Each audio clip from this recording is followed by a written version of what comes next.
Hello வணக்கம். இன்னைக்கு நம்ம பார்க்க போகிற டாபிக் தசாவதாரங்கள். சரிங்களா? இந்த டாப்பிக்லேருந்து எப்போவுமே 3 கொஷின் கண்டினியூவாக கேட்டுக்கிட்டே இருக்காங்க. சரிங்களா? அது இந்த டாப்பிக்கில் என்னெல்லாம் அப்படிங்கிறத நம்ம பார்க்கலாம். ஓகே, ஃபஸ்ட்டு நம்ம வீடியோவில் பார்த்தீங்க அப்படின்னா ஓம் அப்படிங்கிற டாபிக் கொடுத்துருப்போம். அதில் ஆலயம், ஆலய நிர்மாணம், பூஜை, ஆலய வழிபாடு, மந்திரம், திருவிழாக்கள், இந்த மாதிரி ஒரு கோர்வையாக இருக்கணுங்கிறதுக்காகத்தான் நான் ஃபஸ்ட்டு இந்த டாப்பிக்கெல்லாம் எடுத்திருப்பேன். சரிங்களா?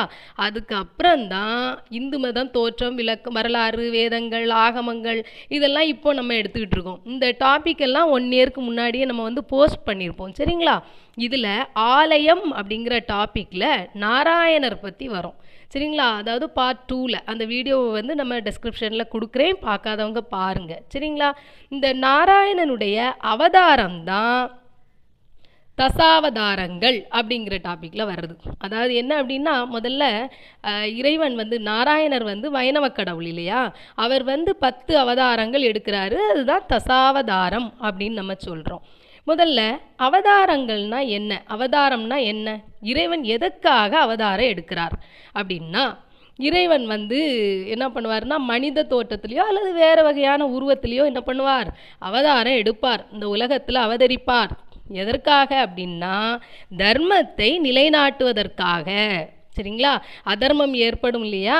அப்போ அந்த காலகட்டங்களில் தர்மத்துக்கு குறைவு ஏற்படும் போது, நல்லோர்களுக்கு துஷ்டர்களால் இடையூறு ஏற்படும் போது, கஷ்டங்கள் ஏற்படும் போது, அந்த தர்மத்தை நிலைநாட்டுவதற்காக அவர் வந்து யுகங்கள் தோறும் என்ன பண்ணுவார், அவதாரம் எடுப்பார். அப்படி எடுத்த நாராயணர் மகாவிஷ்ணு எடுத்த அவதாரங்கள் தான் தசாவதாரங்கள், 10 அவதாரங்கள். சரிங்களா? இதில் ஒவ்வொரு அவதாரத்துலேயும் என்ன கொஷின் கேட்பாங்க அப்படிங்கிறத நம்ம அப்போவே பார்த்துடலாம். இது எல்லாமே வந்து கதைகளாக தான் கொடுத்துருப்பாங்க. சரிங்களா? ரொம்ப ஈஸி, ஆனால் ரொம்ப முக்கியமான டாபிக். ஃபஸ்ட்டு வந்து மச்சாவதாரம். முதல் அவதாரம் மச்சாவதாரம். சரிங்களா? இந்த ஆர்டர் மாறவே கூடாது. முதல் அவதாரம் மச்சாவதாரம், அடுத்தது கூர்ம அவதாரம், வராக அவதாரம், நரசிம்ம அவதாரம், வாமனாவதாரம், பரசுராம அவதாரம், அடுத்து தசரத ராமர். சரிங்களா? அடுத்தது பலராம அவதாரம், 9வது அவதாரம் கிருஷ்ணாவதாரம், 10வது அவதாரம் கல்கி அவதாரம். சரிங்களா? இந்த ஆர்டர் வந்து கரெக்டாக தெரியணும், மாறவே கூடாது. மச்சாவதாரம் அப்படின்னா, மச்சம்னா மீன் இல்லையா? மீன் போல் அவருடைய உடல் வந்து பார்த்திங்கன்னா தேவர் உடல், அதாவது முகம் வந்து தேவர் முகமாக இருக்கும். அவருடைய கீழ் அந்த கால்கள்லாம் பார்த்திங்க அப்படின்னா அந்த மீன் போன்ற அமைப்பில் இருக்கும். சரிங்களா? அதாவது நம்ம வந்து ஒவ்வொரு அவதாரத்துக்கும் கீழே பிக்சர் அப்படியே நம்ம போஸ்ட் பண்ணிடுவோம். அதை பார்க்கும்போது உங்களுக்கு ரொம்ப ஈஸியாக புரியும். இந்த மச்சாவதாரத்தில் மீன் அவதாரம் எதுக்காக எடுப்பார் அப்படின்னா, ஹயக்ரீவன் அப்படிங்கிற அசுரன். யார்? ஹயக்ரீவன் அப்படிங்கிற அசுரன் என்ன பண்ணுவான், வேதங்களை எல்லாம் திருடி கொண்டு போய் கடலில் ஒளிச்சு வச்சுருவான். அப்போ இந்த மகாவிஷ்ணு என்ன பண்ணுவார் அப்படின்னா மச்சாவதாரம் எடுத்து கடலில் சென்று அவனை கொன்று அங்கே இருக்கக்கூடிய வேதங்களை எல்லாம் மீட்டு வந்துடுவார். இதுதான் என்ன அப்படின்னா மச்சாவதாரம். சரிங்களா? இதில் கேள்வி கேட்டிருக்காங்க, ஹயக்ரீவன் அந்த அசுரன் பெயர் தெரியணும். அடுத்து அவர் எதை மச்சாவதாரத்தில் எதை மீட்டு வர்றார், வேதங்களை மீட்டு கொண்டு வருவார். சரிங்களா? அடுத்தது என்ன அப்படின்னா கூர்மாவதாரம். கூர்மம்னா என்ன, ஆமை. சரிங்களா? ஆமை அவதாரத்தை எடுப்பார். கடலில் வந்து நமக்கு தெரியும் ஒரு அமுதம் கடைவாங்க. அப்போது மந்தாரமலை இருக்கு இல்லையா? அந்த மந்தரமலையை மத்தா நட்டி அதில் வாசுகி அந்த பாம்பை வந்து கயிறாக வச்சு என்ன பண்ணுவாங்கன்னா கடைவாங்க. சரிங்களா? இப்போ அமுதம் கடைவாங்க. அந்த சமயம் என்னாகும் அப்படின்னா அந்த மந்தர பர்வதம் அந்த இருக்கு இல்லையா மலை, அது வந்து என்னாகும் அப்படின்னா ஒரு பக்கமாக சாயும். அப்போது அந்த சாயிறதை சரி பண்ணுறதுக்காக, பேலன்ஸ் பண்ணுறதுக்காக இவர் என்ன பண்ணுவார் அப்படின்னா ஆமையாக அவதாரம் எடுப்பார். சரிங்களா? ஆமையாகி தாங்கி அந்த மந்தர மலை இருக்கு இல்லையா, அதை வந்து என்ன பண்ணுவார், ஸ்டேடியாக நிற்க செய்வார். இதுதான் என்ன, கூர்ம அவதாரம். சரிங்களா? அடுத்து வராக அவதாரம். இதில் என்ன அப்படின்னா ஹிரண்யாசன் அப்படிங்கிற அரக்கன், இந்த பேர் தெரியணும். ஹிரண்யாசன் அப்படிங்கிற அரக்கன் என்ன பண்ணுவான், பூமியை சுருட்டிட்டு போய் கடலுக்குள்ளே ஒளிச்சு வச்சுருப்பான். சரிங்களா? அப்போது விஷ்ணு என்ன பண்ணுவார், வராக அவதாரத்தை எடுத்து அந்த அரக்கனை கொன்று பூமியை என்ன பண்ணுவார், வெளியில் கொண்டு வந்துடுவார். சரிங்களா? இதுதான் இதில் ஒரு வித்தியாசம் தெரியணும். மச்சவதாரத்தில் வேதங்களை மீட்டு வந்துடுவார். சரிங்களா? வராக அவதாரத்தில் ஹிரண்யாசன்கிற அரக்கனை கொன்று இதை பூமியை வந்து என்ன பண்ணுவார், கடல்ல இருந்து மீட்டு வெளியில் கொண்டு வருவார். ரெண்டு வித்தியாசம் தெரிஞ்சிருக்கணும். இந்த ரெண்டு கேள்விகளுமே கேட்டிருக்காங்க. சரிங்களா? நரசிம்ம அவதாரம். இந்த அவதாரத்தில் வந்து அவருக்கு சிங்க முகம் இருக்கும். சரிங்களா? அப்புறம் வந்து பார்த்திங்கன்னா நகங்கள்லாம் ரொம்ப கூர்மையாக இருக்கும், மனித உடல் இருக்கும். இதானது நரசிம்ம அவதாரம். இதில் வரக்கூடிய அரக்கன் யார் அப்படின்னா ஹிரண்யகசிபு. சரிங்களா? இது ஒரு நல்ல கதை, பிரகலாதன் கதைன்னு சொல்லுவோம், கேள்விப்பட்டிருப்போம். பிரகலாதனுடைய அப்பா தான் ஹிரண்யகசிபு. அவர் என்ன சொல்லுவார், நான் தான் கடவுள், என்ன தான் வழிபடணும்னு சொல்லுவார் இல்லையா? ஆனால் பிரகலாதன் வந்து நாராயணாய நமன் தான் சொல்லிக்கிட்டே இருப்பார். அப்போது கடவுள் எங்கே இருக்கார் அப்படின்னு சொல்லும்போது தூணிலும் இருப்பார், துரும்பிலும் இருப்பார்னு நம்ம பிரகலாதன் சொல்லுவார். உடனே அந்த தூணை வந்து காலால் எட்டி உதைக்கும் போது அங்கேருந்து நம்ம நாராயணர் நரசிம்மவதாரம் கொண்டு அந்த கசிபுவை வந்து என்ன பண்ணுவார், அப்படியே கொன்னுருவார். சரிங்களா? இரண்யசிபு ஒரு வரம் வாங்கியிருப்பார். என்ன, மனிதர்களாலும் விலங்குகளாலும் மரணம் ஏற்கக்கூடாது அப்படின்னு சொல்லிட்டு ஒரு வரம் வாங்கியிருப்பார். அதனால் அவர் வந்து என்ன பண்ணுவார் அப்படின்னா நரசிம்ம அவதாரம் கொண்டு அந்த கசிபுவை கொன்னுருவார். சரிங்களா? அடுத்தது வாமன அவதாரம். வாமன அவதாரத்தில் என்ன அப்படின்னா மகாபலி அப்படிங்கிற ஒரு அசுரன். அவன் என்ன பண்ணுவான், இந்திரர்கள் தேவர்களுக்கெல்லாம் ரொம்ப துன்பம் கொடுத்துக்கிட்டே இருப்பான். அப்போது விஷ்ணு என்ன பண்ணுவார் அப்படின்னா சின்ன உருவமாட்டு, அதாவது வாமன அவதாரம் எடுப்பார். எடுத்து அவன்கிட்ட 3 அடி மண் கேட்பார். அப்போ என்னாகும், ஒரு அடியால் உலகத்தை அளப்பார், இன்னொரு அடி எடுத்து வானுலகத்தை அளந்துருவார். 3வது அடி கால் அவருக்கு வைக்கிறதுக்கு இல்லை இல்லையா? அப்போ என்ன பண்ணுவார், அந்த மகாபலியோட தலையில் வச்சு பாதாளத்துக்குள்ளே ஒரு அமுத்திடுவார். இதான் என்னது, வாமன அவதாரம். சரிங்களா? அதில் வர அசுரன் யாரு, மகாபலி. இந்த ஒவ்வொரு அவதாரத்துலேயும் என்ன அசுரன் வாராரு, அசுரன் பேர் கண்டிப்பாக தெரிஞ்சிருக்கணும். அதுக்கப்புறம் வந்து என்ன நோக்கத்துக்காக அவதாரம் எடுக்கப்படுகிறது அப்படிங்கிறதும் தெரிஞ்சிருக்கணும். சரிங்களா? 6வது அவதாரம் பரசுராம அவதாரம். சரிங்களா? இதில் என்ன பண்ணுவார் அப்படின்னா கார்த்தவீரியார்ஜுனனை கொல்லுவார். சரிங்களா? கார்த்தவீரியார்ஜுனன் இவன் என்ன பண்ணுவார்னா ஜமத்கனி முனிவரோட காமதேனுவை கவர்ந்துட்டு போயிடுவான். யார், இந்த கார்த்தவீரியார்ஜுனன். சரிங்களா? அதனால தான் என்ன பண்ணுவார், கோபம் கொண்டு இவனை வந்து பழிக்கு பழி வாங்குவார், கொன்றுவார். அந்த பரசு அப்படிங்கிற ஒரு ஆயுதத்தை ஏந்தி தான் அந்த அவருடைய தோற்றம் இதில் இருக்கும், அவதாரம் எடுப்பார். சரிங்களா? அதனால தான் இது என்னது, பரசுராம அவதாரம். சரிங்களா? எல்லா அவதாரங்களையுமே ரொம்ப சிம்பிளாக தான் கொடுத்துருப்பாங்க. அடுத்தது பார்த்தோன்னா தசரத ராமர். பேர்லேயே இருக்கு பாருங்க, தசரத ராமர். ராமருடைய தந்தை இல்லையா தசரதன், அதனால தசரத ராமர். நம்ம கூட ஒரு வீடியோ கொடுத்துருந்தோம், என்ன அப்படின்னா ராமராஜ்யம் அப்படின்னு சொல்லிட்டு. அதில் ராமருடைய சிறப்பு, அப்புறம் ராமருடைய பலவிதமான பெயர்கள் எல்லாமே நம்ம கொடுத்துருப்போம். அதில் தசரத ராமன், ஜானகி மணந்ததுனால ஜானகி ராமன் இல்லையா, அந்த மாதிரிலாம் கொடுத்துருப்போம். ஓகே, இப்போது தசரத ராமர் அப்படிங்கும்போது ராமருடைய தந்தை, அவர் வந்து தன்னுடைய தந்தை சொல்கிறத அப்படியே கேட்பார் இல்லையா? கேட்டுதானே அவர் வந்து வனவாசம் போவார், எல்லார் இதையுமே கேட்பார். இந்த ராமருடைய ராமாயண வரலாறில் பார்த்தோம் அப்படின்னா தசரதனுடைய புத்திரனார் அயோத்தியில் அவர் அவதரிப்பார் இல்லையா? அதுக்கப்புறம் வந்து அவர் குரு சொல்கிறத கேட்பார், தன் தாய் தந்தையார் சொல்கிறத கேட்பார், சகோதரருடைய பார்த்திங்கன்னா அன்பாக இருப்பார். சரிங்களா? அந்த மாதிரிலாம் இருப்பார். அதனால் இந்த தசரத ராமன் வந்து அவருடைய ஆட்சியில் இருக்கும் பொழுது பார்த்தோம் அப்படின்னா குரு சொல்கிறத எப்படி முதல்ல கேட்குறார் அப்படின்னு பார்ப்போம். தாடகைன்னு ஒரு அரக்கி இருப்பா இல்லையா, அவள் ஒரு பெண். அவள் ஆனால் அரக்கி இல்லையா, ரொம்ப கொடுமையான செயல்களெல்லாம் செய்கிறவ. அப்போது ராமன் வந்து தாடகையை வந்து கொல்லணும் அப்படின்னு சொல்லி அவருடைய குரு வந்து விஸ்வாமித்திரர் சொல்லியிருப்பார். சரிங்களா? அப்போ அவள் வந்து தீய செயல்களை தானே செய்கிறா, ரொம்ப கொடுமையான செயல்களெல்லாம் செய்கிறா, அவளை கொல்றது குற்றமே கிடையாது அப்படின்னு என்ன பண்ணுவார், அந்த விஸ்வாமித்திரர் வந்து சொல்லுவார். அந்த கேட்டு ராமர் என்ன பண்ணுவார், குருவின் கட்டளை இல்லையா, அதனால் மறுக்காமல் என்ன பண்ணுவார்னா அவளை கொல்லுவார். சரிங்களா? அடுத்து தந்தை தாய் வாக்கிய பரிபாலனம்னா கைகை இருப்பா இல்லையா, கைகையோட பேச்சை கேட்டு தானே அவர் வந்து என்ன பண்ணுறாரு, அப்படியே வந்து கானகம் போயிடுறார். எதுவுமே சொல்ல மாட்டார், கைகையோட ஆணை அப்படிங்கிறதுனால என்ன பண்ணுவார்னா தான் தந்தை சொல்லாமலே அவர் என்ன பண்ணிடுவார்னா அப்படியே கானகம் போயிடுறார். தந்தை தாய் வாக்கிய பரிபாலனம். அடுத்தது சகோதர அன்பு. நம்ம இது வந்து கம்பராமாயணத்தில் 10th தமிழ் புக்கில் இந்த பாடல் வரியாகவே கொடுத்துருப்பாங்க இல்லையா? குகன், சுக்ரீவன், விபீஷணன் இவங்க கிட்டெல்லாம் வந்து தன்னுடைய சகோதரனாக அவர் ஏற்றுக்குவார். அவ்வளவு அன்பாக இருப்பார் இல்லையா? அந்த பாடல் வரியில் அழகாக நம்ம வந்து பார்க்கலாம். அப்போது பரதன் வந்து நாடாளணும் அப்படின்னு சொல்லி கைகேயி வரம் கேட்பா இல்லையா தசரதன்கிட்ட. அப்போது என்ன ஆகும் அப்படின்னா, பரதன் வந்து நாடாளகணும், நம்முடைய ராமர் என்ன பண்ணணும், காட்டுக்கு போகணும் அப்படின்னு அறிஞ்சதுமே அந்த பரதன் வந்து என்ன பண்ணுவான்னா, நாட்டுக்கு திரும்பி வாங்க அப்படின்னு சொல்லி நம்ம ராமனை வந்து கூப்பிடுவான்.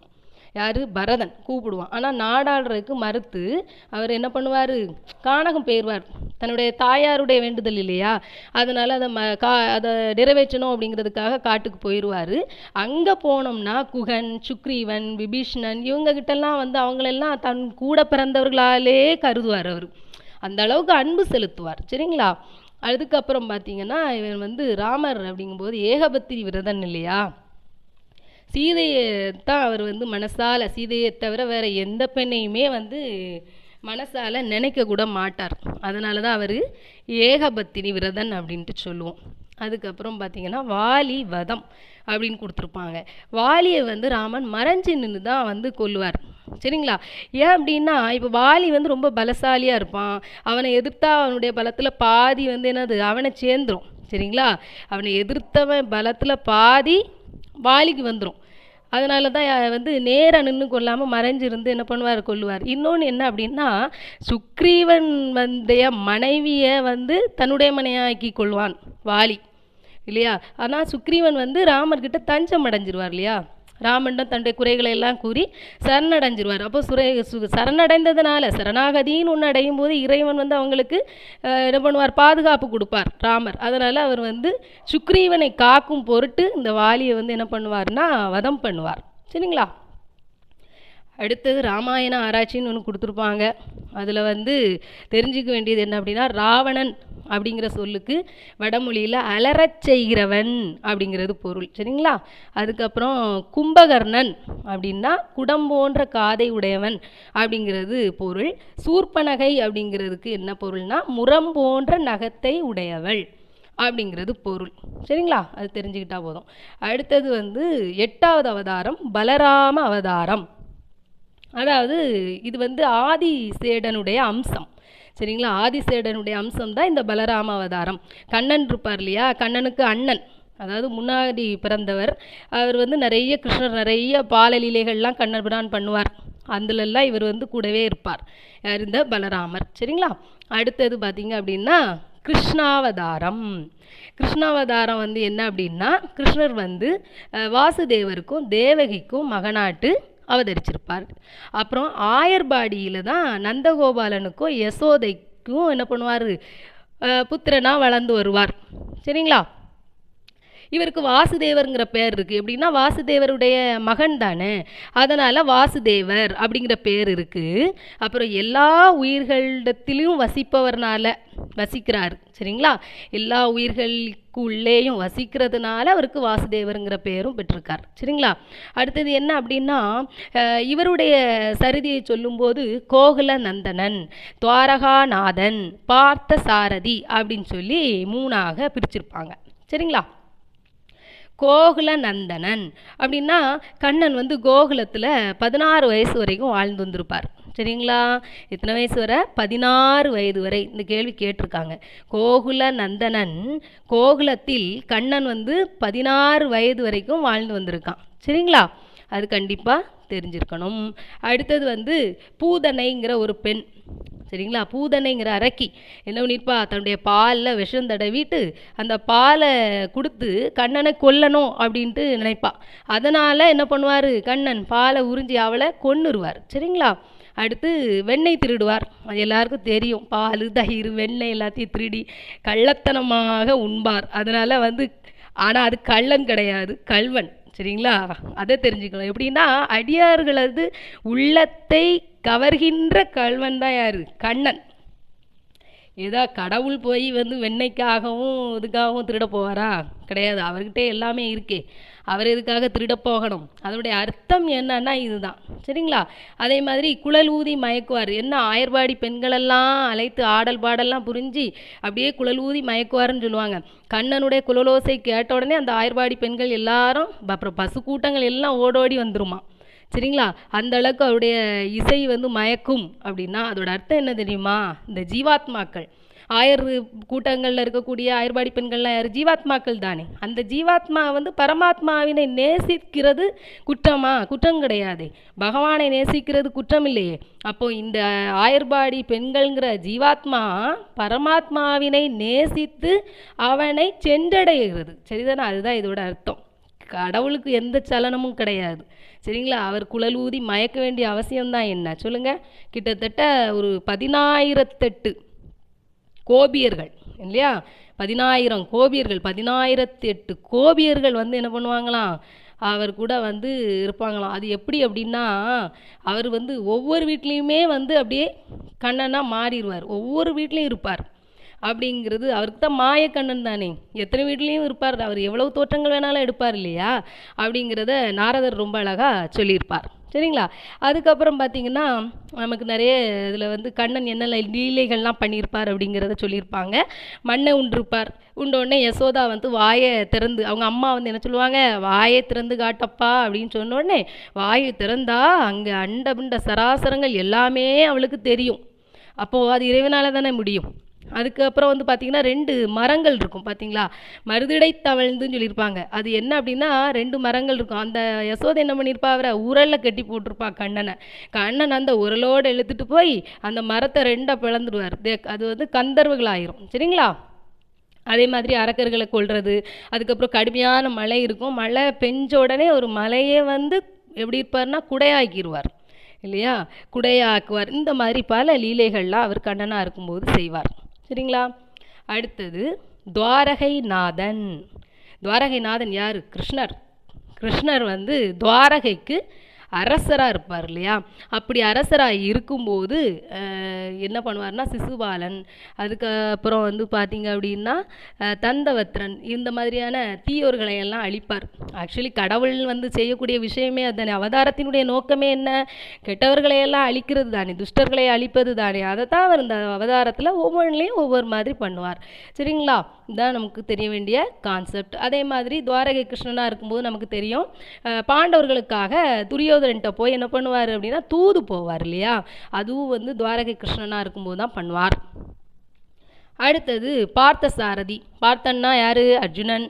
அர்ஜுனனுக்கு உபதேசம் பண்ணுவார். சாரதியாகி, அதாவது தேரோட்டியாக இருப்பார். சரியா? இருந்து அவருக்கு வந்து அர்ஜுனனுக்கு வந்து உபதேசம் பண்ணுவார். அந்த உபதேசம் பண்ணது தான் கீதை, பகவத்கீதை. நம்முடைய அது தலைசிறந்த இந்துக்களுடைய நூல்கள்லேயே தலைசிறந்த ஒரு ஞான நூல் வந்து கீதை இல்லையா? அதே மாதிரி இவருடைய வரலாறை வந்து பார்த்தோம் அப்படின்னா பாகவதத்துலலாம் சொல்லியிருப்பாங்க. விரிவான ஒரு வரலாறு அப்படின்னா பாகவதம், பாரதம் இதிலெல்லாம் நம்ம வந்து பார்க்கலாம். சரிங்களா? 10வது அவதாரம் கல்கி அவதாரம். அதாவது கலி வந்து முடிவில், இந்த கலி இருக்கு இல்லையா? எல்லா யுகங்களும் இருக்குது. திரேதாயுகம், கிரேதாயுகம், துவாபர யுகம், எல்லா யுகமும் இருக்கு இல்லையா? அந்த மாதிரி இது வந்து கடைசி கலியுகம். இந்த கலியினுடைய முடிவில் விஷ்ணு இருக்கார் இல்லையா? அவர் வந்து கல்கியாகவே அவதரிப்பார் அப்படின்னு சொல்லி அவதரித்து பல துஷ்ட விஷயங்களெல்லாம் நீக்கி நம்முடைய நாட்டில் தர்மத்தை நிலைநிறுத்துவார். சரிங்களா? அப்படின்ட்டு நூல்களெல்லாம் கூறுறாங்க. இந்த 10வது அவதாரம் கல்கி அவதாரம். சரிங்களா?